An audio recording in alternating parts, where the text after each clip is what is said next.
Hello and welcome along to this week's Liverpool.com podcast. I'm your host, Matt Addison. After the Reds confirmed themselves as Premier League champions by beating Tottenham by 5-1 over the weekend, we are not going to particularly talk about that game, but we are going to talk a lot about what happened afterwards, the celebrations, the parade to come, of course. There's still 4 matches to play, but I don't think anybody is particularly bothered what happens in those. The big main thing is that Liverpool have confirmed that 20th Premier League title. To get stuck into all of that, Michael Plant and Tom Beattie is alongside me, a bumper edition for a special occasion. I should remind you as well, before we do get stuck into it, NordVPN are, as ever, our sponsors. Don't forget to get the best discounts off your NordVPN plan. You can go to nordvpn.com/bloodred. As ever, our link gives you 4 extra months on the 2-year plan. There's no risk with Nord's 30-day money-back guarantee. The link with all of that is in the podcast episode description box below. But Michael, I'll come to you first. It was incredible scenes, wasn't it? As I say, we're not going to touch too much on what happened in the game itself. Liverpool did play well. They did score 5 goals against what was a dire Tottenham team, but that wasn't the story of the day. The story of the day was what happened afterwards. Was it what you expected, and how impressive did it look to sort of see what happened outside Anfield afterwards? Yeah, well, I mean, just firstly, this is a quick side point before we do get started. It was a brilliant performance on Sunday, which we'll get completely forgotten about in the grand scheme of things. It was, arguably the best performance since the turn of the year, but as you rightly said, that does get forgotten about on what was a fantastic day, obviously, for Liverpool. I think we're all expecting a big party. I certainly was, and I know you two were.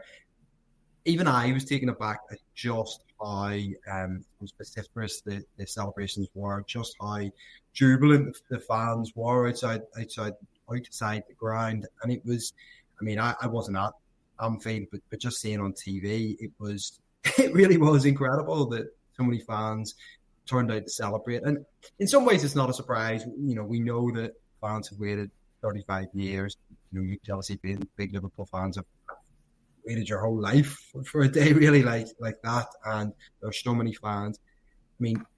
You're almost middle age at this stage, and you haven't seen Liverpool win a Premier League title or be able to celebrate it in the ground. So it was obviously always going to be a day of huge celebration. Fans made the most of it, and my wife works in Liverpool city centre, and she said that several members of her team came in the next day hungover, and raspy voices, and I suspect there's quite a few places like that across Merseyside on Monday morning.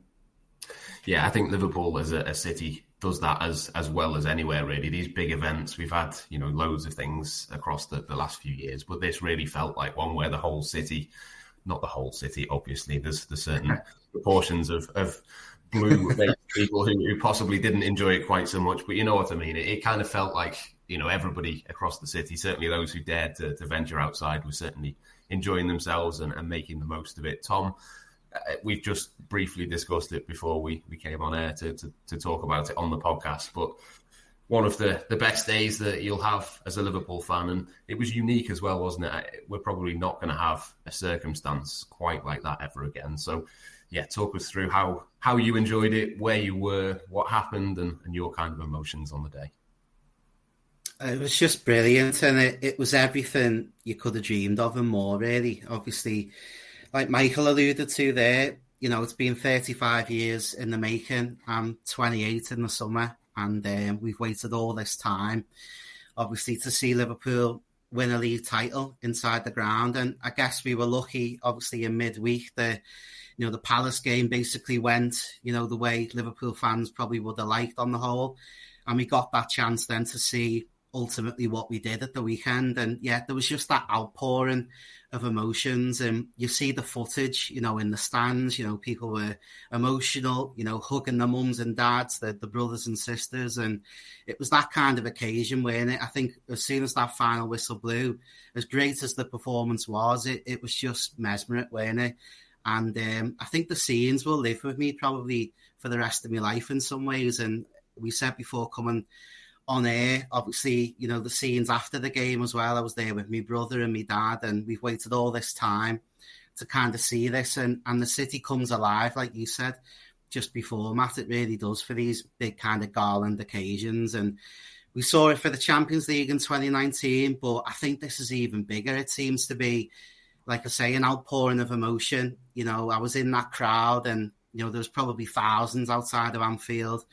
There could have been 50,000, maybe 100,000 outside of Anfield. It certainly felt like that on the night, and you know, fireworks going off, the flares, everything. And I just think it was a special night, and I think that we've all been waiting. I think coming into these things, you always think, is it going to live up to expectations? And I think it actually surpassed it. It was just brilliant, and I think you probably won't experience it quite like that again, because it did feel like the first time. Obviously, we won that title 5 years ago, but this felt like the first time that we were really able to celebrate it. So, yeah, it was special. You mentioned there the expectations, and I think that was probably the biggest thing when I look back and reflect on it. Going into that day, I had no idea logistically how it was going to work, what it was going to look like afterwards on the pitch.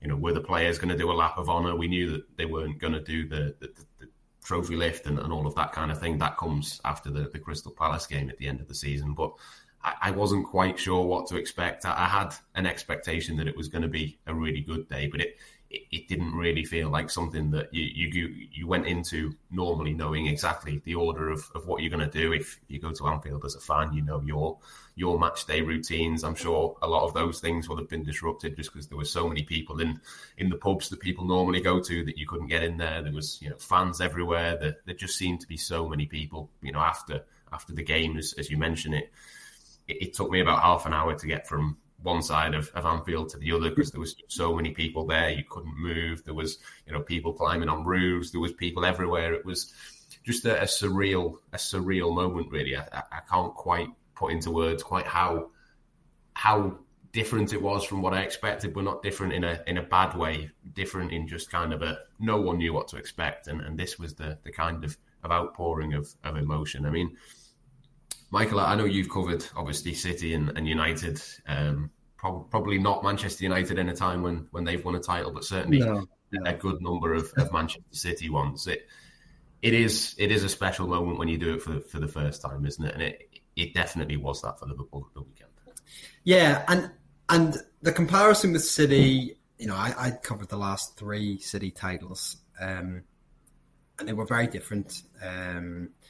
For various reasons, but I mean, one of the big reasons being the obvious one is that, you know, City had won the title in the previous year every single time, so them winning the title, not that it wasn't a big deal, because it was a big deal and they really enjoyed themselves on the day, but there was a sense that a certain level of expectation going into the season that obviously wasn't there with Liverpool, and the fact that fans had celebrated it in the stadium just a year prior meant that certainly some of those celebrations were dampened a little bit. But look, there is something unique about Liverpool, I mean, as a city, as in terms of people, in terms of football club, about that kind of collective celebration and coming together, you know, be it for good or for bad reasons, that people in Liverpool do kind of band together. And I think it was interesting that, I mean, even Sky's coverage, for instance, in the UK, I don't think the coverage would have been like that for any other club, for any other situation, really. And I mean that, you know, if it was United, City, Arsenal, whoever, I just think it's different. And there was a real, the build-up was insane, really. And considering as well that this is a game that we all knew Liverpool were going to win, you know, Spurs are awful. We all knew that it was going to happen. And also, there was no real jeopardy. There's no jeopardy in the title race. I mean, Liverpool could have lost every single one of their last 5 games and probably still would win the title. But that sense of this huge expectation coming into the game, I suppose in some ways it is typical of modern media and the way we all are guilty of building these things up. But particularly there was something huge about that occasion that people really wanted to celebrate it. And, you know, you just saw the reaction of the players afterwards and the songs and being on the pitch, and Arne Slot obviously having his little rendition on the microphone as well. But it was a very, very special day for the club and for the fans. And yeah, I'm sure you guys certainly enjoyed yourselves. Yeah, I can certainly say that we definitely did enjoy ourselves. Tom, in terms of the results, I mean, we're not going to go into any detail in the game itself. Obviously, some spectacular goals, some really good performances, as Michael said earlier. One of the better performances that Liverpool have had in recent months, really. They really did play well against what is a really poor Spurs team. But it was important, I think, to win the game. Liverpool would have had the same celebrations had they drawn the game 0-0 and it had been rubbish and the game had been awful, and that would have still happened afterwards. But the fact that they played well, it just added further, didn't it, to a perfect day for Liverpool fans. Yeah, it felt like the day was almost set up for Liverpool to put on the show. And I think, everyone in the stands, they were ready for that big kind of let-off moment, weren't they, at the end of the 90 minutes. But I think the players, they really dug deep in that game, and you could see the level of desire to get over that line. Like Michael said there, they could possibly have lost all 5 of the remaining fixtures and still won the league on goal difference. But you can tell them players wanted to put on a show as well. And I think the performances really showed that as well. Mo Salah, I think, on the day, took the game by the scruff of the neck. Virgil van Dijk was imperious at the back, obviously following, going a goal down as well. So I think to kind of ride that out, that kind of showed why they're champions ultimately. They've been able to win in every kind of single different way. And I think that's what's so impressive about this team. It's gone under the radar a little bit, I think, up until this moment. Quite what a job Arne Slot's done as well. He's been so calm on the touchline. I think that's why he's endeared himself so much to the supporter base as well. That kind of meticulous outlook that he has. He's a humble guy. We can tell that even at the end, the speech that he gave to the fans, it was almost, there was a deference to what went before, in terms of Jurgen Klopp and what he did for the club. And I think that's why the Klopp loves him so much, is that, he is a humble guy. And I said on the previous episode, there's that comparison with Bob Paisley and obviously Bill Shankly with Jurgen Klopp, that kind of charismatic, statesman-like presence that Jurgen Klopp had. And then we've kind of got a bit of a humble genius now in terms of Arne Slot, who kind of built upon what Klopp was able to do. And he's tweaked it and basically improved what was there. He's getting performances out of players that were maybe 6 or 7 out of 10 last season. Now they're 10 out of 10 this season. Alexis McAllister,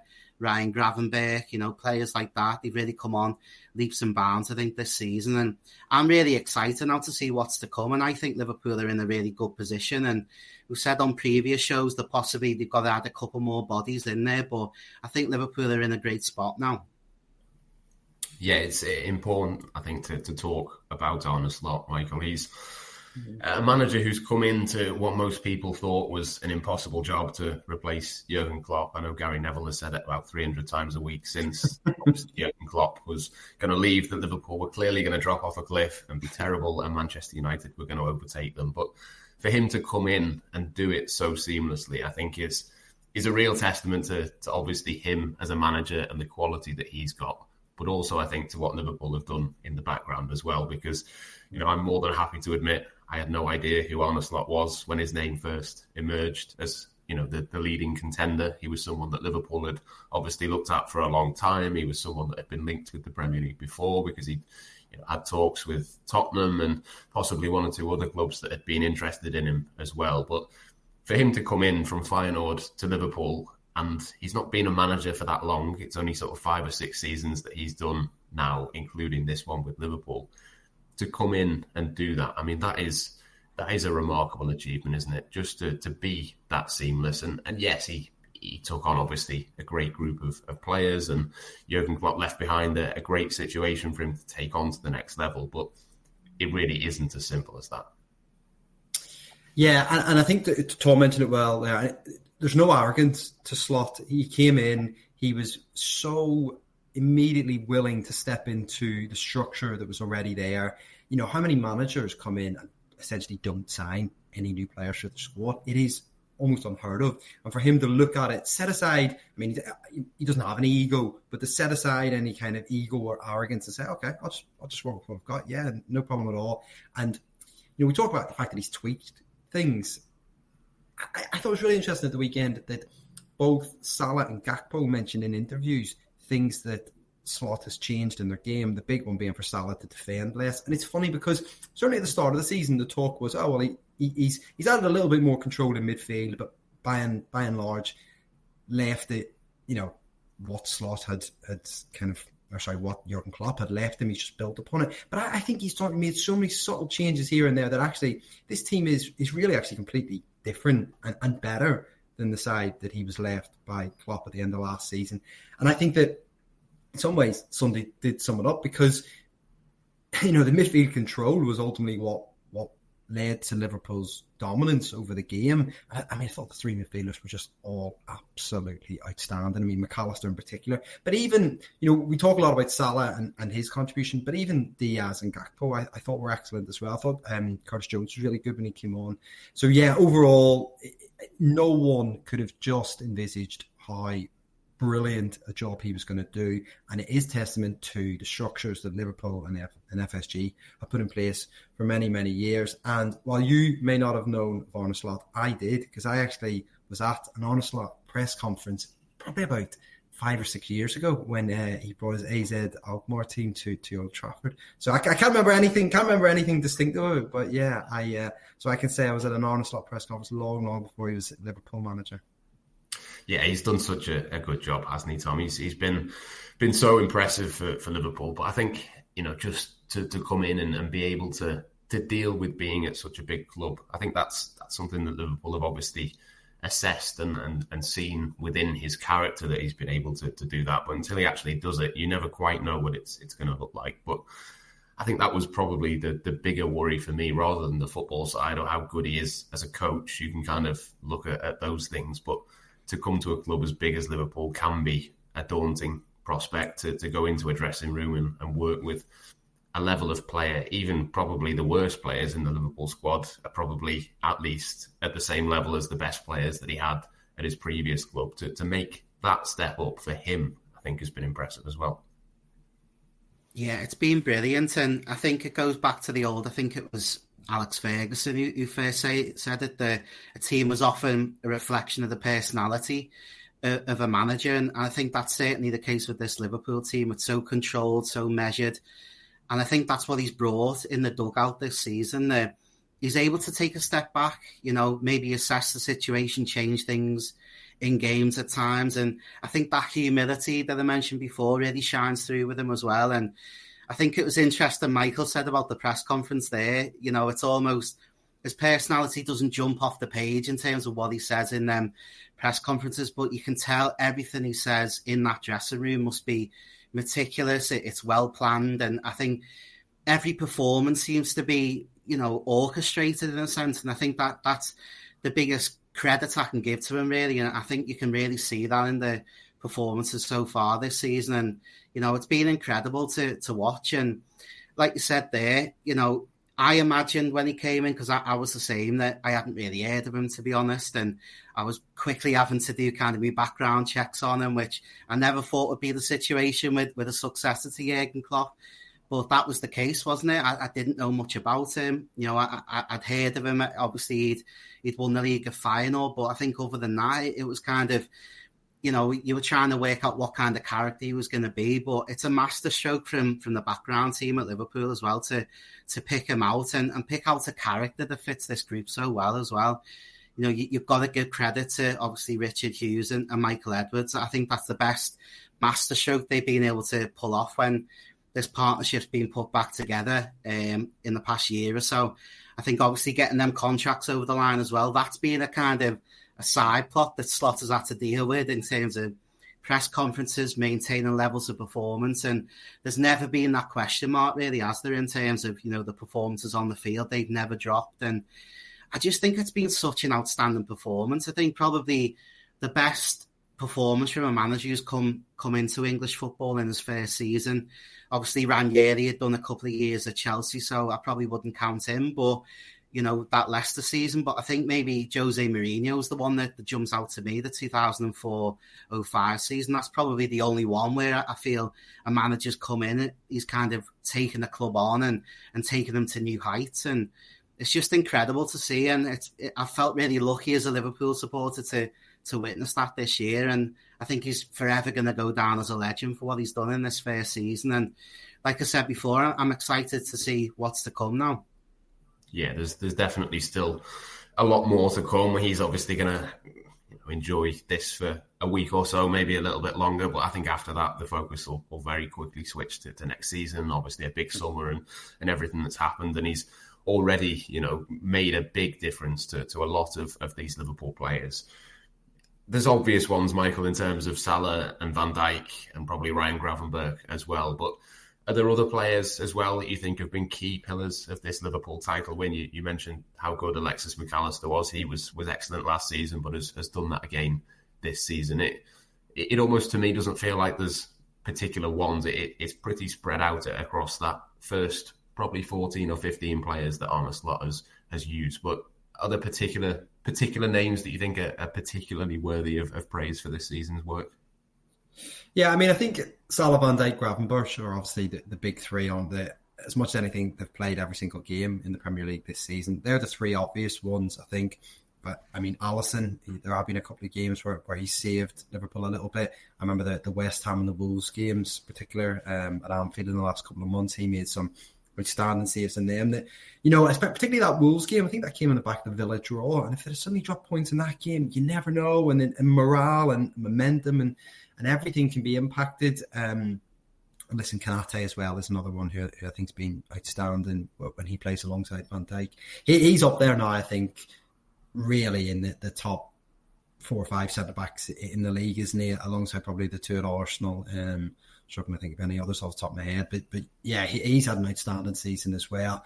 And not to the same extent maybe as previous seasons, but I think Trent Alexander-Arnold has also had a really good season. Probably one of his more solid defensive seasons, I would say, as well. Obviously, 1 or 2 little hiccups. That Man United game was still a truly incredible performance that day. I don't know what was going on, but I think he's been better defensively this year as well, which is obviously a big talking point. So, yeah, as you said rightly, I think there's a group of about 14 who have won this title for Liverpool, and they all deserve praise in their own right.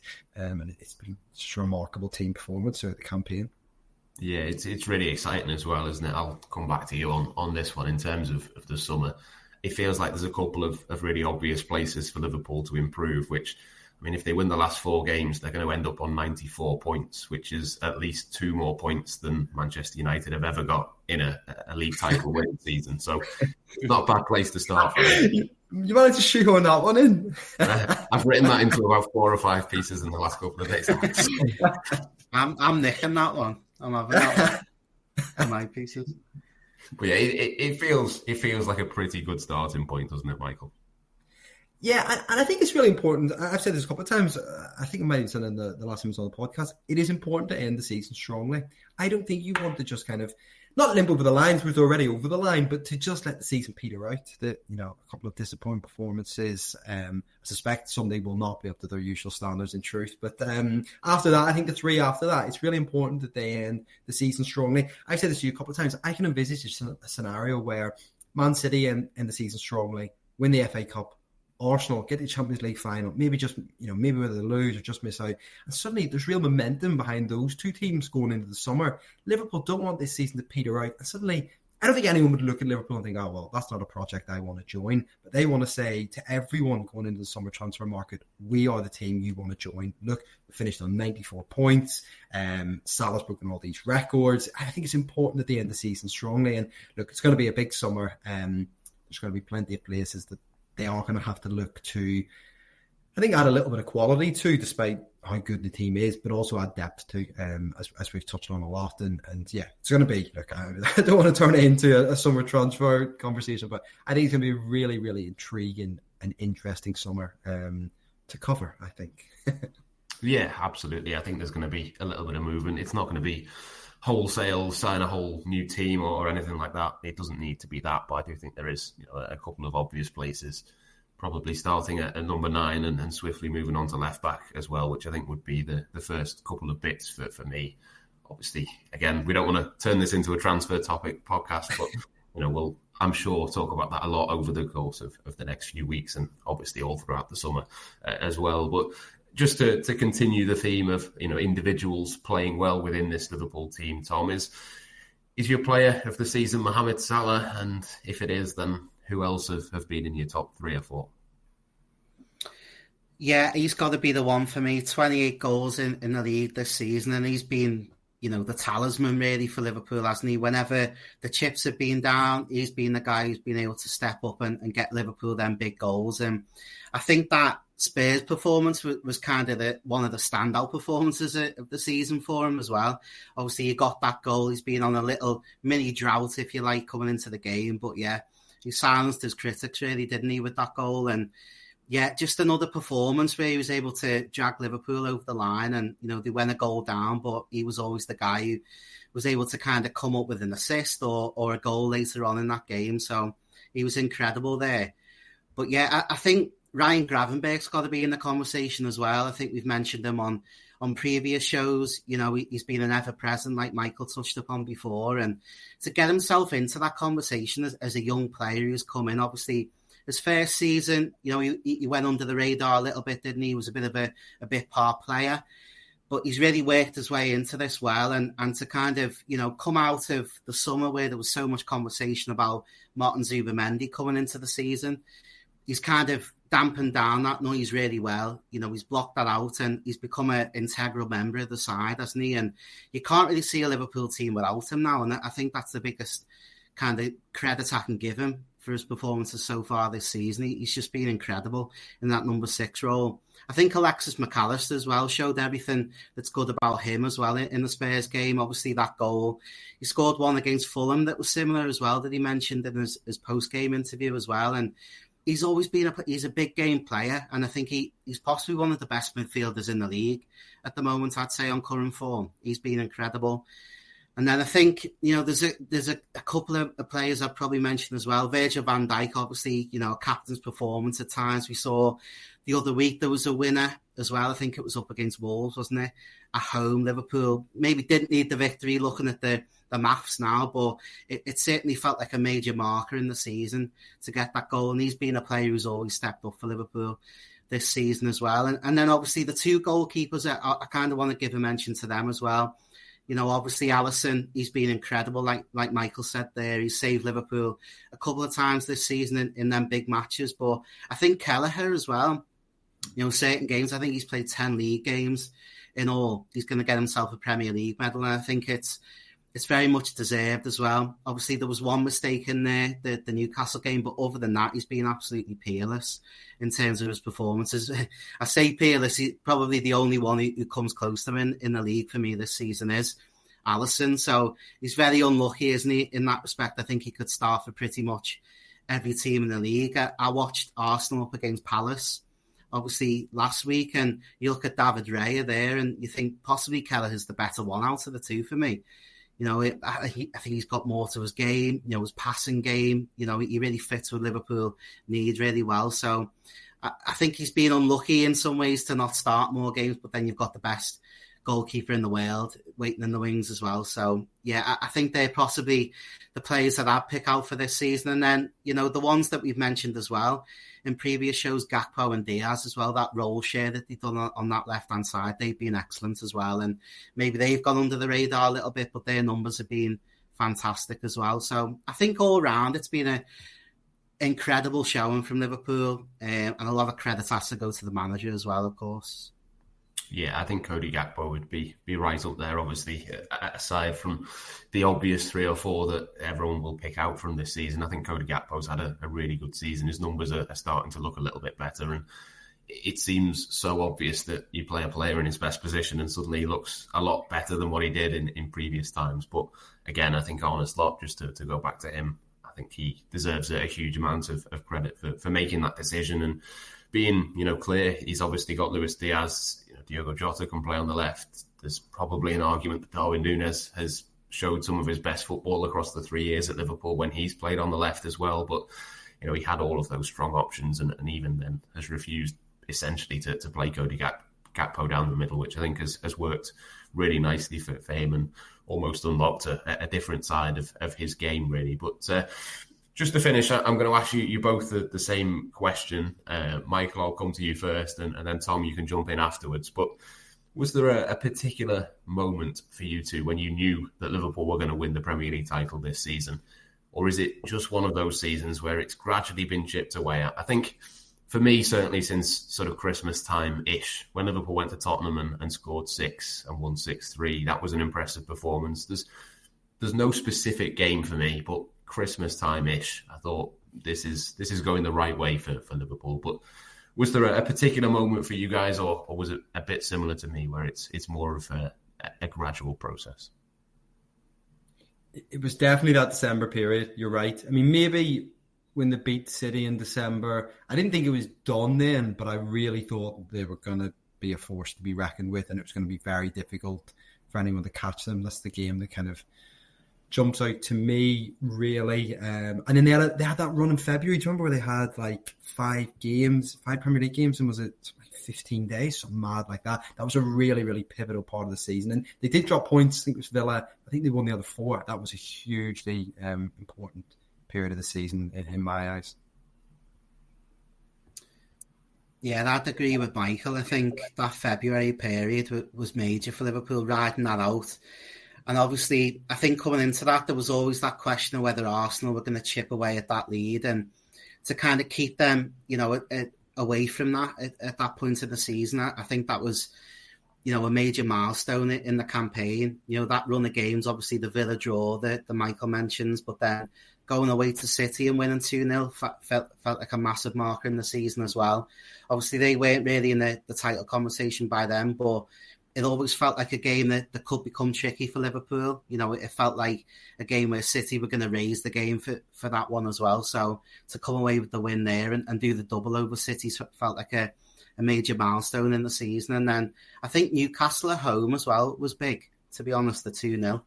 So yeah, I think there was a Champions League game after that, the PSG one as well, wasn't there? But I think, yeah, that block of games that Michael mentioned there was probably where I felt Liverpool rode it out, and I think I kind of knew deep down then that the title was coming home then. Yeah, Liverpool have been consistent, haven't they? But I think there's quite a few examples in that February period, maybe slightly before as well, where when it's looked like Liverpool maybe needed a last-minute winner, say at Brentford, or maybe they'd even drop points in certain games, there was never really a point when City were close enough to make it scary. There was never really a point where Arsenal have, maybe made ground up on Liverpool. There was, a couple of draws. I can't remember which game it was, but there was a draw that Liverpool had, but it was the same weekend that Villa drew with Arsenal, and so it kind of cancelled each other out. It didn't particularly matter. There's been a few moments as well, I think, along those lines. But yeah, Michael, did you want to come back in? Sorry, no. I'm just remembering that run of February fixtures, and the only time I ever did have a doubt, not that they were going to win the title, but the doubt that there was going to be a title race, was that Villa draw, because they came on the back of the Everton draw, didn't it? So they drew those 2 games back to back, and suddenly Liverpool had played, am I right in saying Arsenal had 2 games in hand, and if they'd won those 2 games, it would really cut it down. I remember looking at the table and thinking, that could be, it could change, but then Arsenal could just never put together a title race, and then Liverpool blew them out of the water anyway. So that was, I thinking back more and more, that was the pivotal period, actually, that run of games in February where they just ensured they didn't lose any of those games, which is remarkable. So yeah, I think that was the deciding period in my eyes. Yeah, I think it was important as well not to lose the game at the Emirates, which I can't remember exactly what month that was in, but September, October time, at end of October, I think it was, where Liverpool went behind twice but managed to come back. It wasn't a late equaliser from Salah, but it was late-ish. And I think that was definitely a pivotal moment as well. And obviously, Liverpool haven't played the home game against Arsenal yet. They've managed to wrap up the title before that even comes around. So obviously, that is a big boost as well. Those head-to-heads, obviously, as Tom mentioned, with City have gone well, with Arsenal so far have gone well as well. So that was definitely a big thing in this season. But I think we will have to wrap up the show for now. We could talk for hours and hours and hours about Liverpool's season. I'm sure we will do so across the course of the summer. There'll be plenty of transfer activity, I'm sure, that we will talk about as well. But for now, thank you to Tom and for Michael for joining me. Thank you as well to you guys at home. I'm sure you've enjoyed the show and enjoyed all of the content on Liverpool.com around the title win. The title parade is coming up, the matches. We've still got loads of stuff to come in the next few weeks. So it's certainly an exciting period in the here and now, but certainly into the future as well for Liverpool. We'll continue to bring you these Liverpool.com podcasts every week as well throughout the summer. We'll be back next week with another show where we'll talk about something else completely different, I'm sure, from this one, but certainly in some way transfer related. It usually is at this time of the year. But for now, thank you for watching. Thank you for listening. We'll catch you next week here on the Blood Red channel.